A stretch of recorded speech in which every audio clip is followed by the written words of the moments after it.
문재인 정부죠.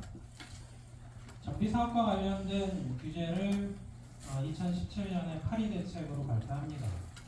그때 이제 수요자의 생각은 도심지에 더 이상 공급이 잘 안 되겠구나 이런 생각으로 흐릅니다. 그러면 도심지에 정비사업이 막힌다는 걸 이해를 해야 역발상 투자를 할 수가 있는 거예요. 그래서 정책은 기본 바탕이 돼야 된다. 설명을 드리고요. 본격적으로 진행하도록 하겠습니다. 자, 이게 1975년부터 현재 2022년까지 제가 일부러 이제 번뇌랑 퍼센티지는 숨겼습니다. 제가 직접 설명한 거예요. 그래서 이 적색으로 되어 있는 부분은 서울의 토지 가격, 그리고 하얀색으로 되어 있는 부분은 전국의 토지 가격 추이입니다. 그래서 여기서 우리가 관심 있게 좀 보셔야 되는 부분은 이때 1975년부터 78년 사이에 서울 토지 가격이 한 136% 올랐네요. 왜 올랐을까요? 강남 개발하던 시기입니다. 그래서 이때 당시에 이제 오일 쇼크 당시긴 했습니다. 금리도 올리고 물가도 오르고 했습니다만 정책적으로 국내에서는 개발이가 상당했다라고 이해할 수 있는 부분들이 있고요.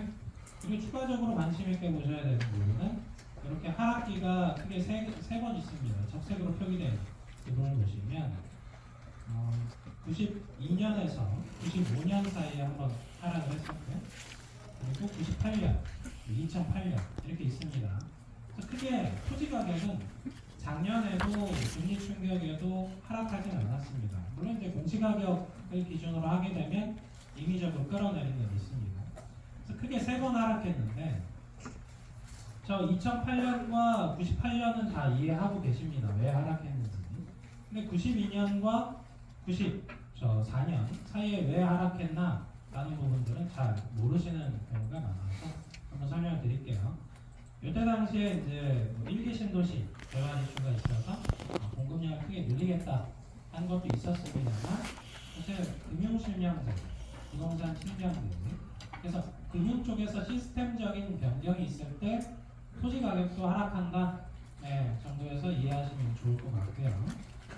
반면에 이건 근 35년 사이에 아파트 시세 가격 추이입니다.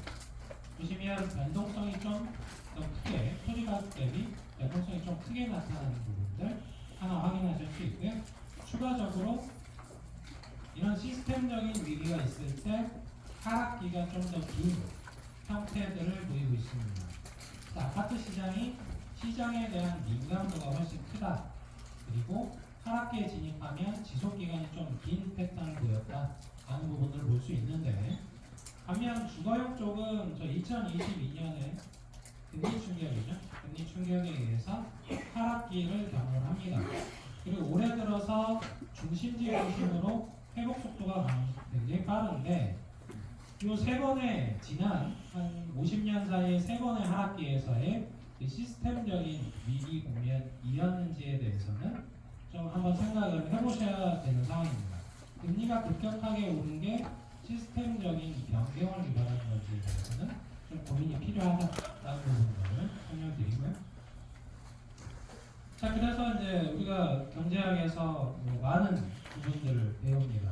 그래서 수요 곡선과 공급 곡선이 서로 만나는 지점에서 우리가 이제 균형 가격, 균형 거래량을 유도합니다. 이걸 유도하는 건 정부 정책이죠. 그래서 저 지점을 향해서 열심히 지난 정부들이 이제 달려왔고 그 부분에 대한 완급 조절을 한다는 거예요. 그래서 그 부분들을 같이 가도록 하겠습니다. 그래서 우리가 그러면 어떤 시세를 조정하는 거냐? 그러면 여러분들이 아시는 것 맨 상단에 있는 시세와 관련된 부분들을 정부에서 조절한다 이렇게 생각하실 수도 있고요. 반면에 저 최하단에 있는 전월세 가격을 조절하기도 하고 그 위에 있는 공시가격을 조절하기도 합니다. 근데 범주로 제가 표시를 해드렸습니다만 저 전월세 가격 그리고 세금 산정과 관련된 공시가격 그리고 급매물 가격이 있겠죠. 시세보다 싼 그 위에 최근 들어서 올라가는 신축 분양 가격이 있습니다. 그리고 그 위에 이제 일반적인 시세들이 있겠죠. 잘 생각해 보시면 저 전월세 가격이 크게 변동하거나 혹은 공시 가격이 크게 변동되거나 그리고 분양가가 크게 변동이 된다면 모든 시세에 다 파급 효과를 미칩니다. 그래서 각각이 다른 게 아니고요. 그래서 이 부분들은 다 연결되어 있다. 그래서 범주로 표기하면 결국은 퍼져나가는 효과들을 준다라고 설명을 드립니다. 자, 부동산 시장에 굉장히 많은 변수들이 있습니다. 그러면 여기에서 중요한 이 정부의 역할은 결국은 수요와 공급을 조절하는 겁니다. 수요와 공급을 조절해서 균형 가격과 관련된 부분들을 유도를 하는 거죠. 그럼 다른 변수는 없냐? 다른 변수도 굉장히 많습니다. 그래서 인구적인 변수, 직장과 관련된, 경제와 관련된, 혹은 소득과 금융과 관련된, 혹은 세금, 개발 이슈 이런 부분들과 다 엮여져 있습니다. 하지만 정부 정책과 관련된 부분은 기본적으로 수요와 공급 완급 조절이 있습니다. 그래서 균형 가격을 찾는데 집중을 하는 부분이다. 라고 설명을 드리고요. 그래서 이제 우리가 지난 정부들에서 추진했던 정책들을 끌고 왔습니다. 그래서 2003년 정부가 노무현 정부 시기입니다. 그래서 가격 추이